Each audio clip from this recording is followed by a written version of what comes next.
Vice Chairperson ng Committee on Justice and Committee on Public Accounts, Congresswoman Jinky Luistro. Congresswoman Jinky, good morning, ma'am. Good morning po, and thank you for having me again in your program. Yes, Good ma'am. morning, Cong Pichay, and good morning, Ed. Tama ba? Yes, opo. Sabi ko nga, ilang beses. Good morning, ma'am. Good morning po. Mukhang Kumusta papunta ka po na ng kayo? Congress niyan, ah. Nasa sasakyan na si ma'am, papunta na ng Congress. Opo.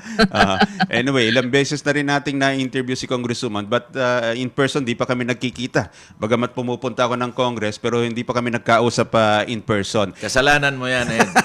Laging busy, sir.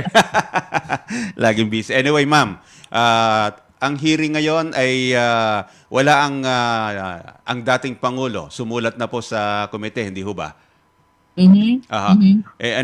Ang gusto kong tanungin talaga rito, yung partner natin, si Congressman Bishop Benny Abante, kasi ang sinasabi niya ay binanggit niya sa sulat yung pangalan ni Congressman Benny at ni Congressman Dan Fernandez Opo, Yeah.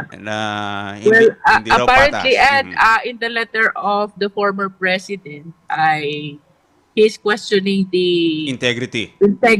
of the quadruple committee. Yes. Sa kanya pong pagkukwestiyon ng ating integridad, Mhm. ay tama po kayo. Binanggit niya ang pangalan ni Chairman Benny Abante at ganoon din po ang pangalan ni Chairman Dan Fernandez. At from my end naman po, Ed, no? Opo. Ito naman pong hindi pagdalo ng Pangulo. From my end, ay in-anticipate ko na sapagkat matagal na po natin siyang iniimbitahan dito sa Quadcom. I think this was even before his appearance doon sa investigation sa Senate, no? Opo. I think it is very obvious that the former president is looking for a friendly atmosphere na nakita po niya sa Senado, apparently because nandun po yung mga kaalyado niya, Senator Bongo, Senator Bato, and Senator Robin Padilla. Mhm. At kami naman po dito sa Quad, I don't think na kami po may leaning to anyone sapagkat the way I see it, all of us are very much objective sa investigation po na aming isinasagawa, no? Mhm. Opo. Be it favorable or unfavorable to the resource person, we just go on with our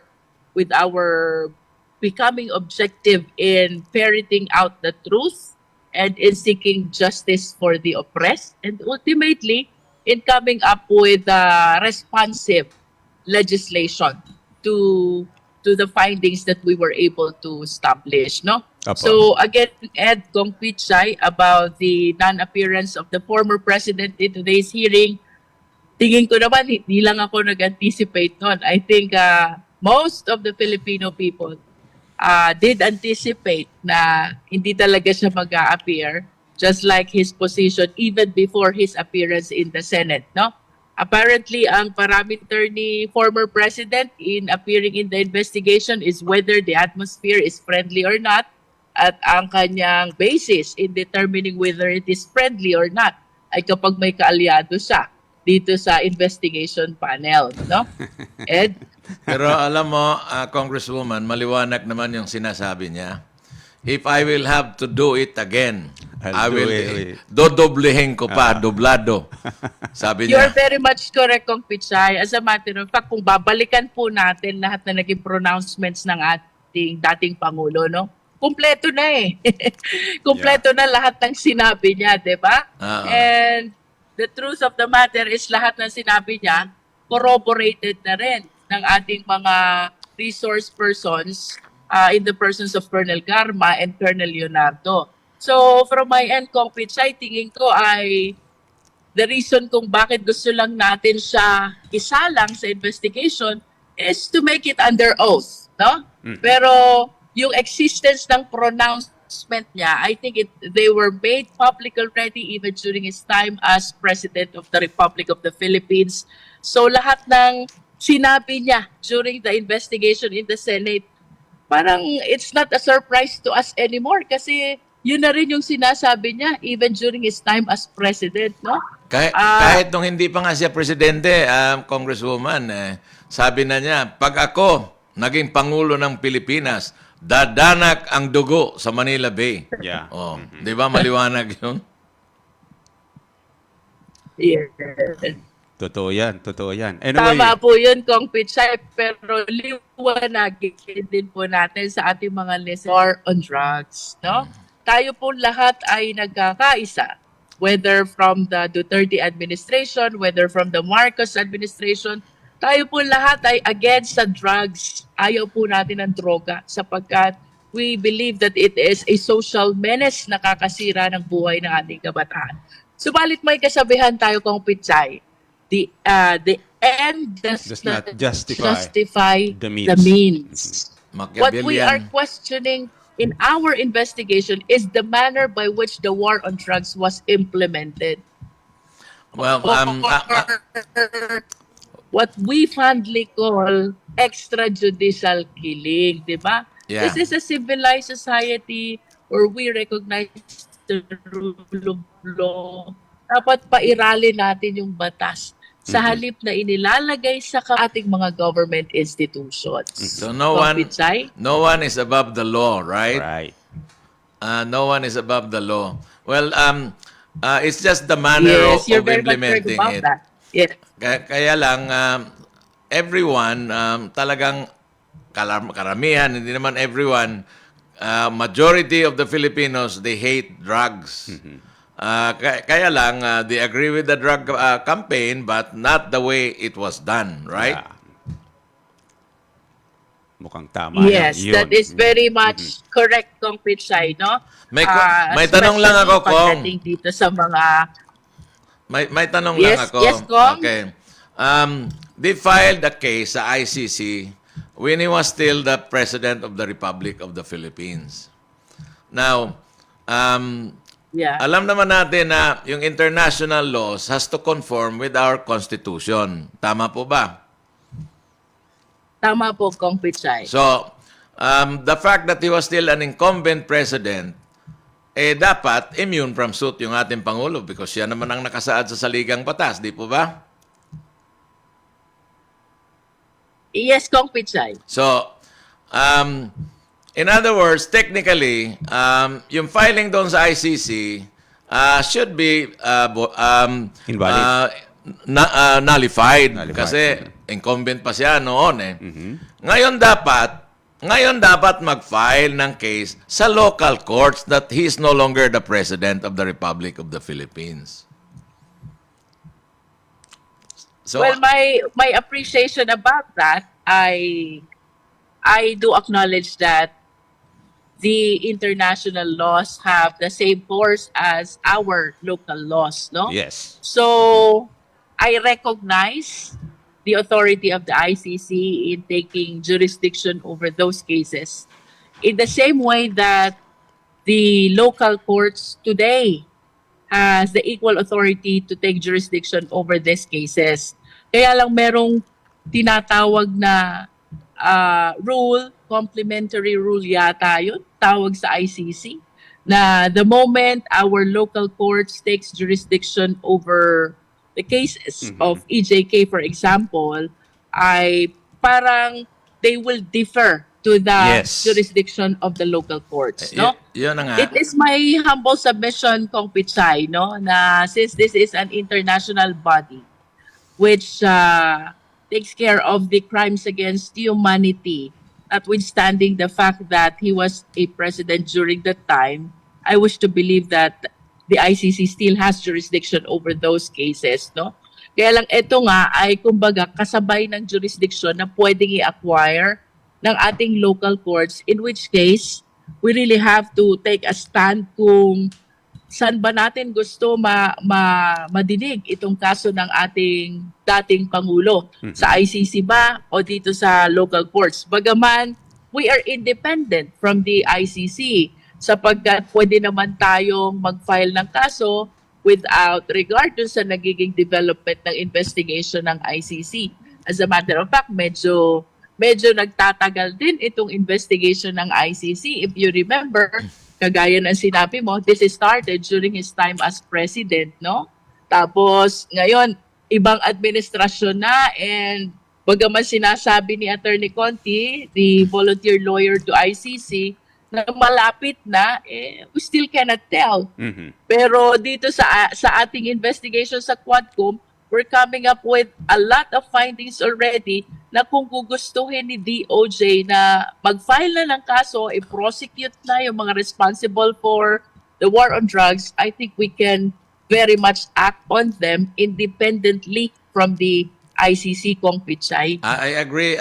In fact, in one of our programs, I said, I think there are enough witnesses to warrant a filing of a case against the former president. So bakit yung DOJ wala pang ginagawa? Di pa ba? We will look into that, Kong Pichay, no? And nilulook forward din natin yung ating partial committee report with respect to the recommendations on the filing of actions. Kasi so far we have filed already the bills, the EJK bill, making it a heinous crime. Tapos, nag-file din tayo dito sa, I think about the anti-money laundering. May na-file na rin tayo dito. At we hope that we will be able to come up also with our recommendations pertaining to the filing of actions, necessary actions with the people responsible for this war on drugs, especially with the testimony of Colonel Garma and Colonel Leonardo. I believe that the elements and the evidence are complete already. So, tama ka, Kong Pichay. It's a matter of the DOJ taking its position. Kasi hindi na po yan trabaho ng Kongreso. Ito po ay, ang pag-file po ng kaso, the prosecution, is trabaho na po ng Department of Justice. Actually, natulungan ninyo yung Department of Justice dyan. Napakarami.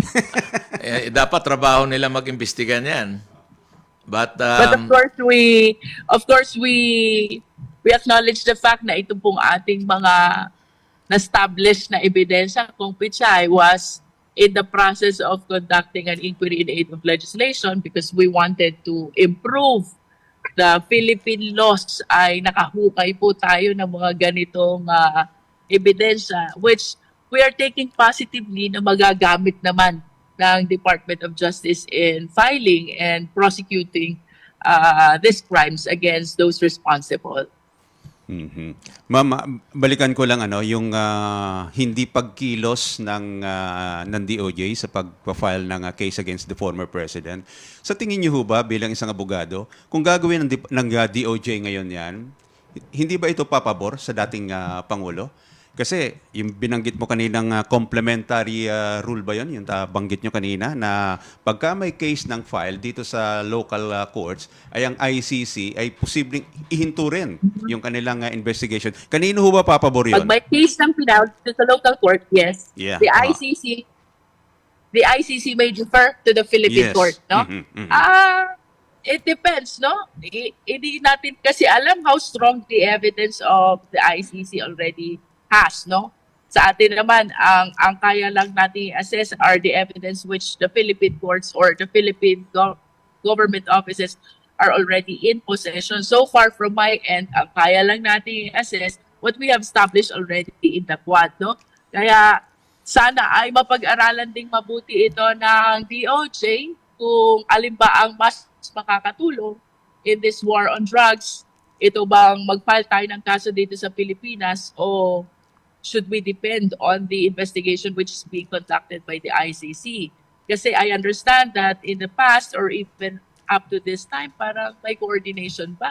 Or in the past, I believe, ay nakikipag-coordinate somehow si ICC sa Philippine government. So, siguro kahit pa paano ma-assess nila yung quality at saka volume ng evidence which are already with the ICC compared to what we have right now. No? So, by complementary rule, Edo, ang ibig sabihin nun, kapag ka umandar yung kaso dito sa Philippines, the ICC has the option to defer the investigation in favor of the Philippine courts. Well, I think it will be more advantageous sa ating Philippine justice system. Yes, sa atin. Kasi normally, yung nagpa-file sa ICC, one of the reasons is that the justice system in their country is not working.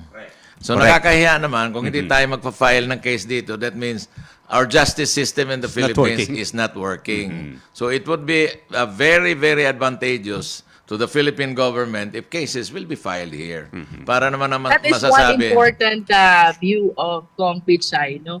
Pero I wish to add also na hindi rin natin alam kung anong evidence na mayroon ang ICC, kung how strong are they compared to the evidence that we already have, no?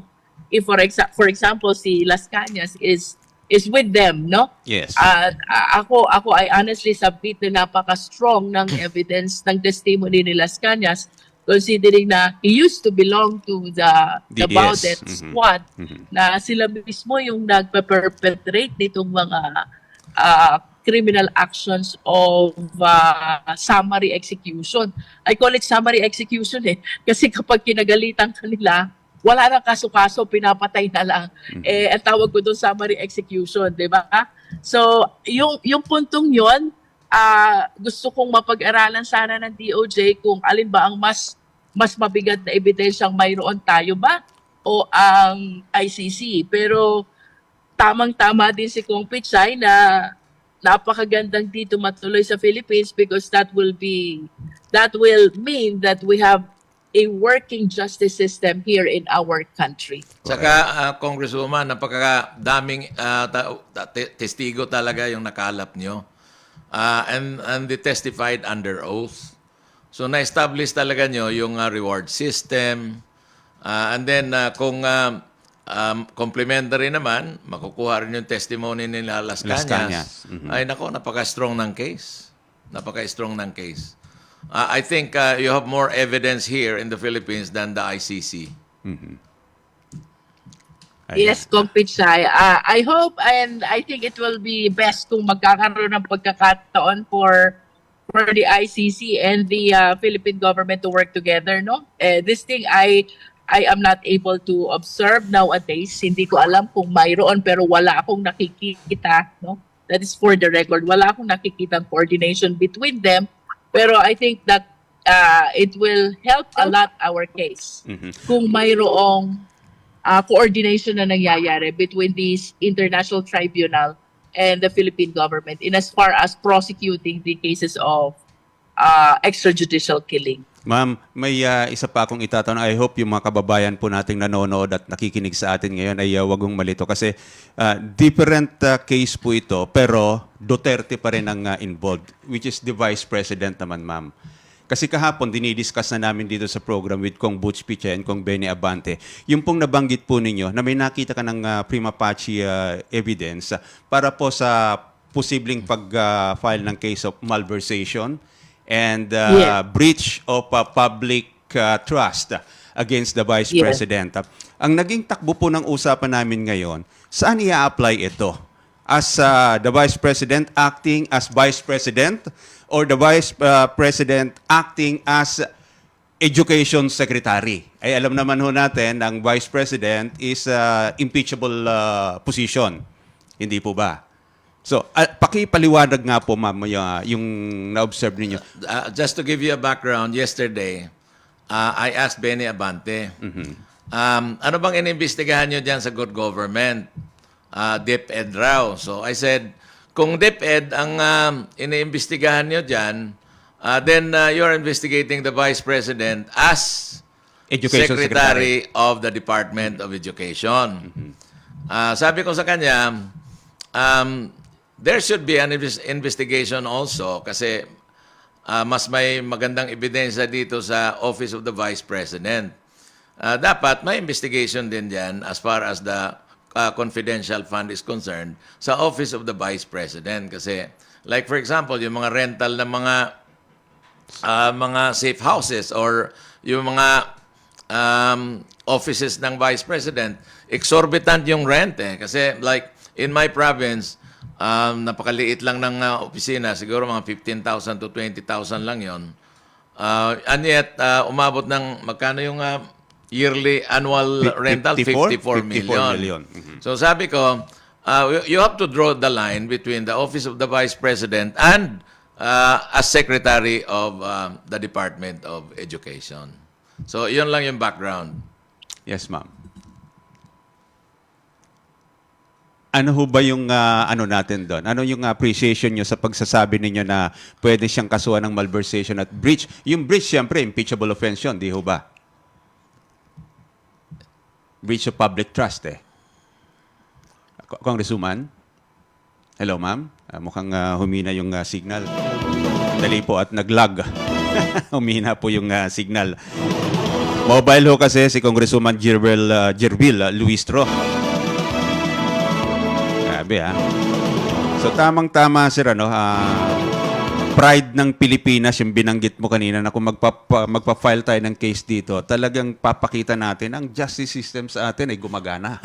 Oo naman. Maganda yon, maganda. Anyway, hintayin natin. Ma-establish muna natin ang maayos-ayos na signal. Si Kong Benny, nasa Zoom pa rin ba? Kong Benny, are you still with us? Hello, sir? Nagpaalam na si.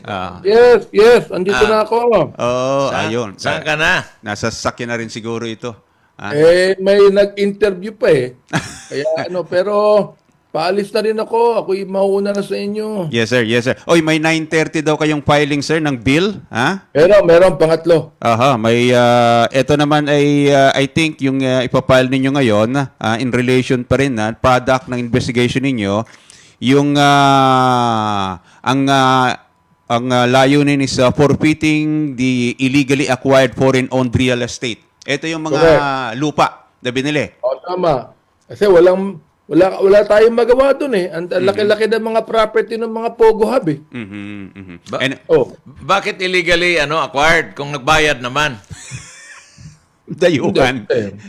At tingnan natin maigi kung hindi naman talaga illegally acquired, kundi it was used illegally. 60-40 violation It was used illegally, but I'm sure yon Illegally. legally Not acquired. but it was used illegally. Tama ka. Anyway, nandiyan na ulit si Congresswoman. Ha? Ay, mauna na ako. Ay, sige po, Kong. Tinan niyo si Congresswoman, nakasakay na sa kotse niya eh. Sumakay ka na rin para makaka-zoom ka. Ako, sasakay na rin ako. Maglagay ka na rin, sir, ng mobile wifi mo dyan sa sakyan. Meron yun eh. May panlagay dyan eh. Hindi naman kailangan mobile wifi. Ako'y maghahanda na Pag mga may kapatid. data ka. Magandang Okay. umaga sa inyo lahat. Okay. Bukas magkakanig po muli tayo. God bless you all. Good luck, sir. Good luck. Kong Benny Abante, balikan natin si Congresswoman Jinky Luistro. Ma'am, sorry. Medyo humina po yung signal natin kanina. Hello, ma'am? Wala pa. Wala pa rin. Yan ang problema natin. Yung Dapat isama na sa Quadcom itong DICT. Itong mga telcos eh. Ma'am, naka-mute daw po kayo. Ha? Hello? Ayan. I can hear you now. We can hear you now, ma'am. Tayo po ay mobile. Nasa sasakyan. Yes, We're ma'am. actually on our way to Congress, kaya medyo intermittent po ang ating internet. Okay lang No? po, ma'am. Naintindihan natin yan. Ito ma'am, final question Narinig ko. narinig ko yung comment ni Kong Pichay. Isama na daw sa Quadcom investigation itong internet. Iyan ang gamit ng Pogo eh. Di ba? Iyan yung gamit ng Pogo eh. Pero alam mo, Kong Pichay, nakaka-frustrate sapagkat Manila na to eh. Manila na to, di ba? Ito na yung center of business district ng buong bansa. And yet, ganito pa rin ka-intermittent ang internet service natin. How much more sa amin na probinsya sa Batangas? How much more sa inyo, Kong Pichay, di ba? Nako, Yung mga malalayong probinsya. Kailangan iwan magdasal na ka iwan eh. ng mga estudyante namin pagdating sa mga e-learning eh. Kasi deprived sa ample service ng internet. Totoo yan. Ma'am, ipatawag mo kaya yung mga telcos kasi ginagamit ng Pogo yan eh. Hindi, totoo. Internet providers. Sino ba yung mga internet providers ng Pogo? Baka satellite ito magamit. Bakit pag Pogo magaganda yung signal ninyo? Pag nagpapa-interview si Congresswoman Luistro dito sa DCME, Intermittent. hindi maganda yung signal. Yan yung mga tanong. Anyway, balikan natin yung tanong, ma'am, yung kanina sa malversation ng and the breach of public trust. Ano ho bang gusto niyo sabihin doon na yung pagpapile natin ng case posibleng pagfile ng case sa Vice President as Secretary of Education po ba? We have to understand, Ed. Sabay po nating iniimbestigahan to. Aha. Ang naging utilization ng fund, whether regular or confidential, of both the Office of the Vice President and the Office of the Department of Education, no? Ayon. At I want to go into fundamentals, Kong Pichay, and when I speak about malversation. Ano bang elements ng malversation? Number 1, may public official. Number 2, custodian siya ng public fund. 3, mayroong public fund. At number 4, nawala ang public fund. These are the 4 elements. And I honestly believe, Ed, Kong Pichay, na itong 4 na elementong ito ng malversation is very much established already in the inquiry in aid of legislation of the Committee on Good Governance, particularly in the hearing of both the budget or the utilization of funds of the OVP and the Department of Education. No? Ito pong malversation na ito, I believe ay criminal action. No? This is a criminal action. And it entails criminal penalty as well. No? At ito naman pong breach of public trust, we have to understand this is applicable only to impeachable Yes. officials, no? And that includes, of course, the President, the Vice President, the Supreme Court Justice. Sino pa nga ba Kong Pichay? Constitutional bodies. Constitutional commissions. Constitutional commissions, Yeah. no? Ito lang po, kumbaga ay very few lang ang Impeachable. concerned about when we talk about breach of public trust, no? Ito po ay nabanggit ko because I just want to remind the committee na we have gathered already enough evidence which established these 2 infractions. What is malversation, which we can probably use in filing the criminal case, even against the impeachable official and with respect to the non-impeachable official. Ito po yung na-establish natin na crime. That is malversation, no? Pero talking about ousting an impeachable official, very, very certain po at very particular batas about the grounds at ang maliwanag po na papasukan nito is the betrayal of public trust. At ito po'y fundamental sa ating Philippine Office is a public trust. The moment you betray this, this becomes a ground for against impeachable officials. No, I do not want to preempt the discussion about impeachment, Ed and Kong Pichay. No, it was an academic discussion which I did yesterday, the other day during the investigation of the good governance. What so far have we established? In as far as evidence is concerned, at saan ba pwedeng magamit itong mga ebidensyang ito. And to be very particular, maliwanag na the evidence that we have gathered already, we can use it in the case of malversation, and we can use it also in establishing breach of public trust. Which particular fund, ma'am, ang papasok dyan sa malversation? Ang maliwanag po sa atin, Kong Pichay, is the confidential fund of both the OVP and the DepEd, no? Kasi yung nabanggit niyo po kanina na very exorbitant na payment ng mga safe houses, tapos yung nailatag ng ating mga kasama na mukhang peke itong mga resibo, nakita niyo naman ang daming mga corrections, huge number of acknowledgement receipts were corrected. As to date, pare-pares ang correction, pwede ba yun? I think this is more than 100 na acknowledgement receipts na kinorek nila instead of writing 2022 because this is 2022 confidential fund. Ang napapasulat nila is 2023. At amin pong theory dyan is because from February to September 2023, may AOM sila from COA. And they are being made to answer and explain all these questions contained in the AOM. To be particular also, Kong Pichay, ay na-discover din natin na itong 15 million ng Department of Education na supported ng certification ng AFP with regards to the conduct of youth leadership summits and information education campaign. In the previous hearings, tinanggi po ito ng AFP officials at categorically they stated na wala silang tinanggap na kahit na anong pondo from the Department of Education to conduct all these activities. And as a matter of fact, ang sabi po nila, this YLS Youth Leadership Summit is part of their regular program. With or without the Department of Education, they do conduct regularly youth leadership summits. Well, ang explanation ni Attorney Poa initially ay ito daw po'y kaya lang isinabit sa COA is to show proof of success ng payment of rewards, no? Payment of rewards. Kaya lang, iba po yung understanding ng taga-COA sapagkat inadmit din ni Attorney Camora na ang kanyang appreciation why they were submitted is because the DepEd wanted to justify the utilization of confidential fund by the conduct of YLS, no? So magkaiba po yung sinasabi nung nag-submit at nung tumanggap ng dokumento. But to make the situation worse, nung tinanong po natin yung AFP kung may connection ba yung payment of reward, yung information na di umano'y na-obtain doon sa mga location kung saan kayo nag-conduct ng YLS.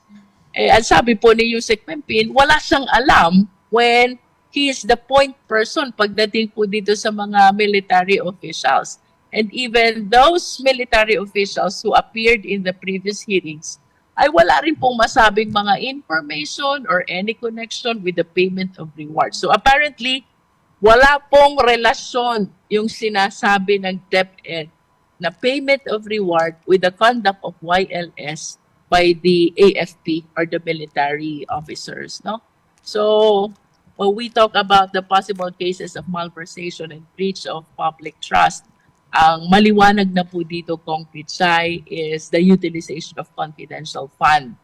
Although, kahapon po or the other day, ay marami din pong na-establish si Congresswoman Swansing about the utilization naman ng regular fund. Mukhang hindi rin po magtali yung utilization ng regular fund at hinahanapan din po niya ng tamang liquidation report at mukhang wala din pong liquidation as to the people who receive these welfare goods and the other items that were purchased out of these regular funds.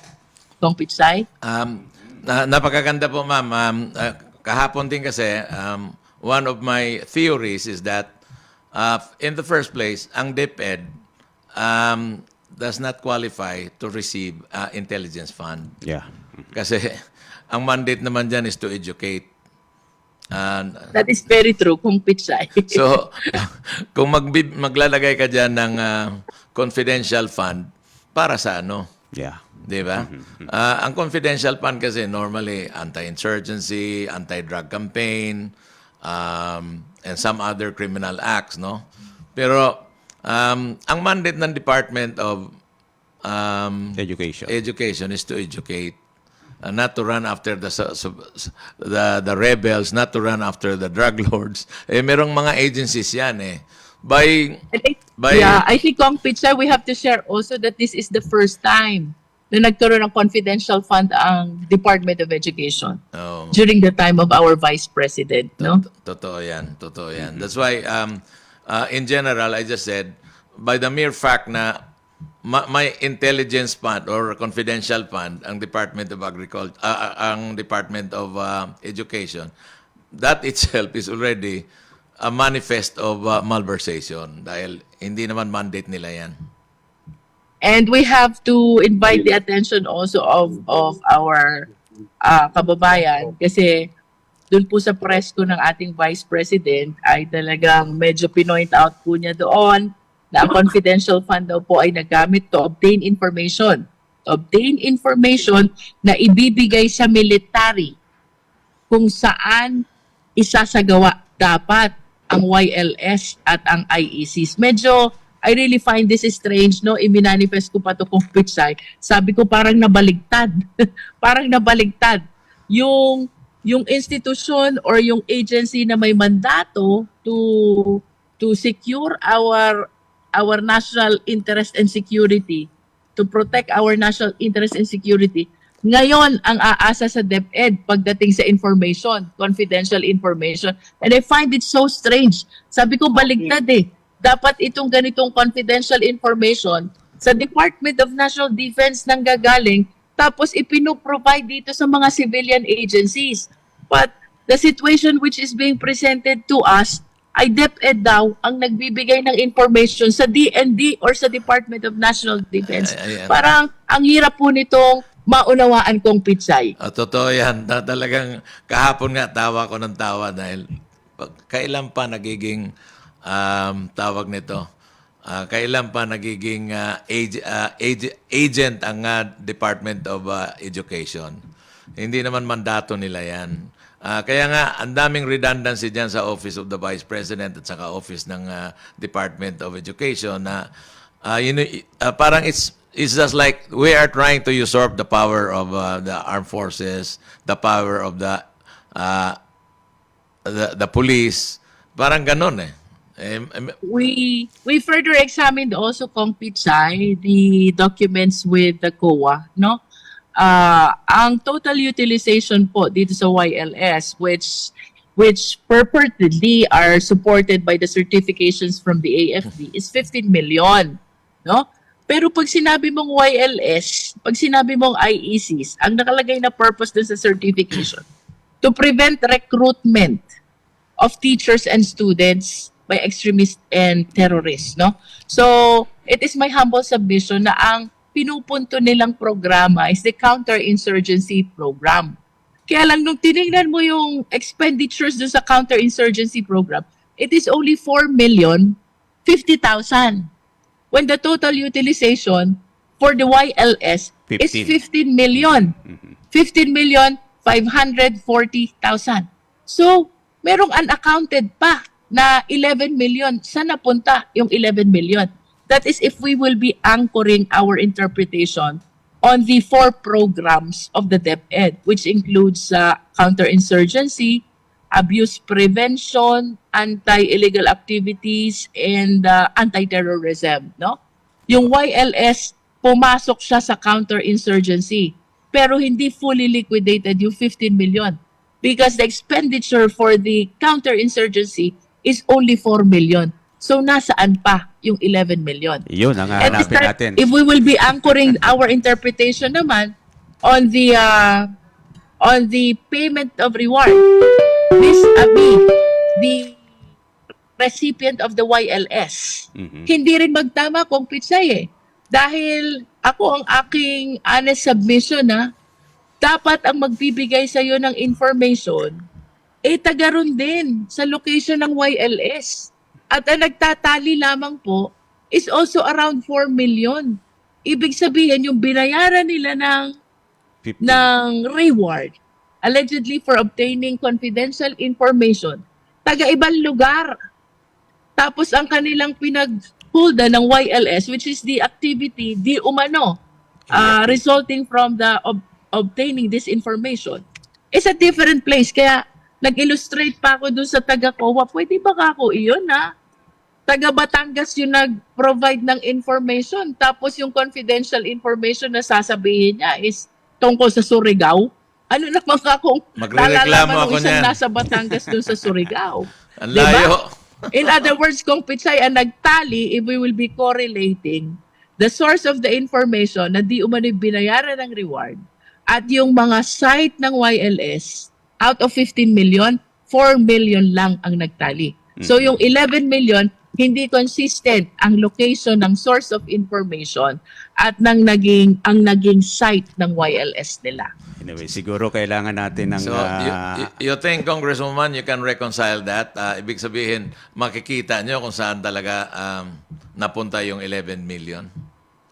I don't know where it go, pero ang akin lang po pinupunto doon na Kong Pichay ay maliwanag na ho ang sinabi ng AFP. Wala silang tinanggap na pondo mula sa DepEd. Maliwanag ang sinabi nila na ang kanilang YLS is a regular program and it has nothing to do with the DepEd, no? Yeah.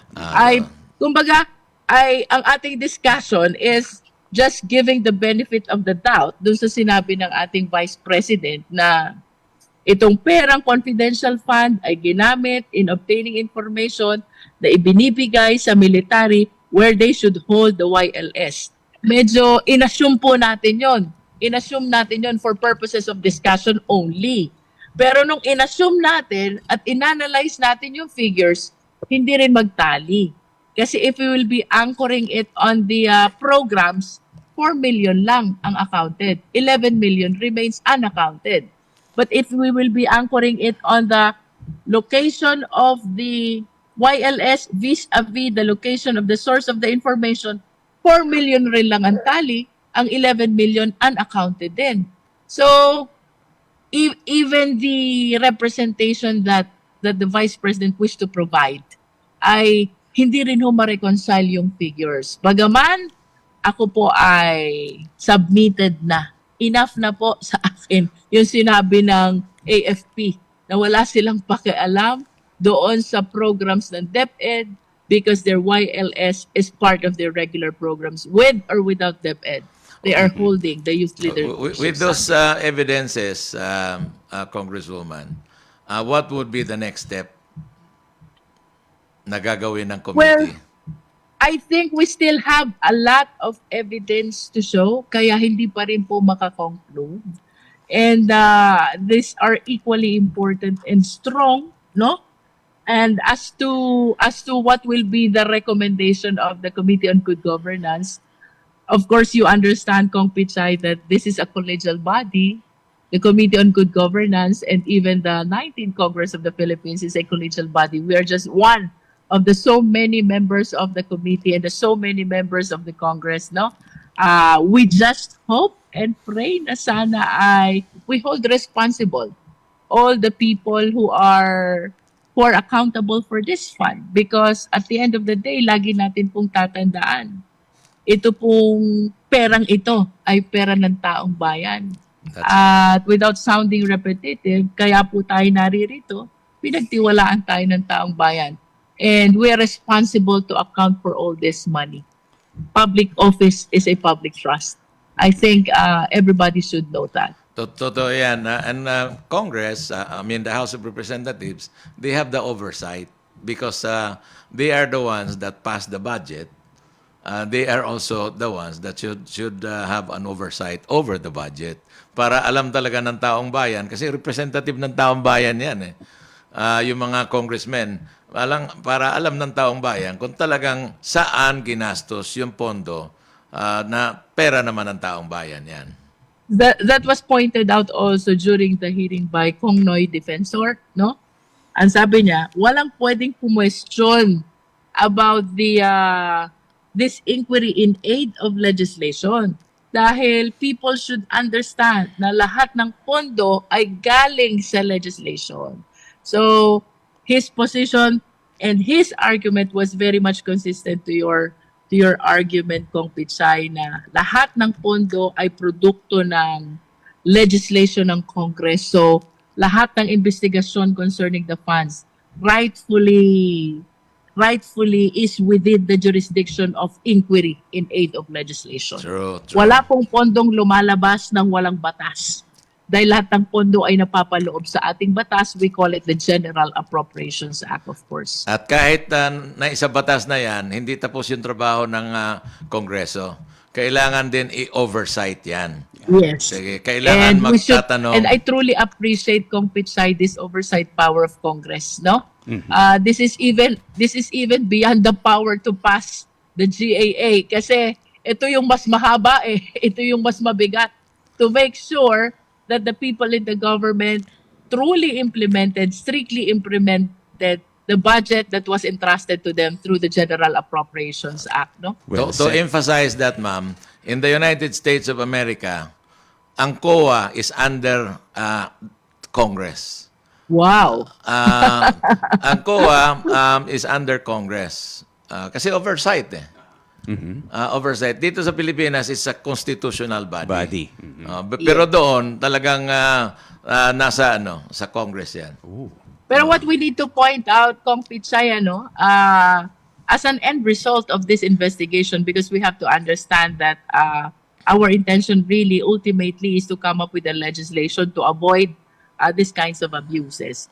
Ang maliwanag po, bagaman we understand the confidential nature of these funds, we really need to come up with a law. Sino ba talaga ang dapat mayroon lang na confidential fund? At kahit papaano, without compromising its confidential nature, we need to come up with some restrictions. Huwag naman ganito, na wala ka nang makitang tao na talagang tumanggap ng pera na confidential fund. Diba? I mean, may guidelines yan, ma'am. I think they have a guidelines as yes, far we have as this joint circular. using. We have But this joint circular. dapat siguro Kaya lang, isang Kong batas na Pichay, yan. ang nakalagay po doon sa joint circular ay acknowledgement receipts lang, Okay. accomplishment reports lang. Pagkatapos ang ginagawa ng COA, parang nag-checklist lang. Para nag-checklist lang kung present ba yung document o hindi. They do not care anymore about the veracity of the contents of the document. And we have to understand na itong rule na ito ay galing din sa COA, being a constitutional body. They have a rule-making power. So I honestly believe we need to come up with a law to be able to protect the confidential fund. First and Exactly. foremost, identify sino ba talaga ang agency na dapat na may confidential fund. And secondly, let us provide restrictions para wag naman ma-abuse yung confidential fund without, of course, compromising its confidential nature. Like for example, yung mga LGUs, they have also their own confidential fund. At nagre-request pa ng increase kasi may batas naman yan ng 1% of di po ba, ma'am? I think you're more knowledgeable as far as the Hello? LGU is concerned. Yes, Kong Hello? Benny. Kong Benny. Andito ko. Go Yes, ahead, sir. go Yes, ahead. sir. May confidential fund ka ba? Congresswoman Luistro, dito ko, traveling na eh. Nasa joint circular naman, na hindi naman kasama, hindi ba? Hindi naman kasama yung DepEd sa joint circular. Ba't kinakailangan nilang magkaroon ng confidential fund? Isang bagay yon. I agree with Pangalawa, you. kasi nasa joint circular na yan eh. Ang joint circular, DILG lang, Armed Forces, yung GOCC na pero wala yung DepEd, wala yung mga agencies na hindi kailangan ng confidential fund. Oo, pero tama yung sinabi ni Congresswoman Luistro, kinakailangan linawin yan sa batas. Kasi yung joint circular, ginawa lang ng ginawa lang ng 5 agency yan eh.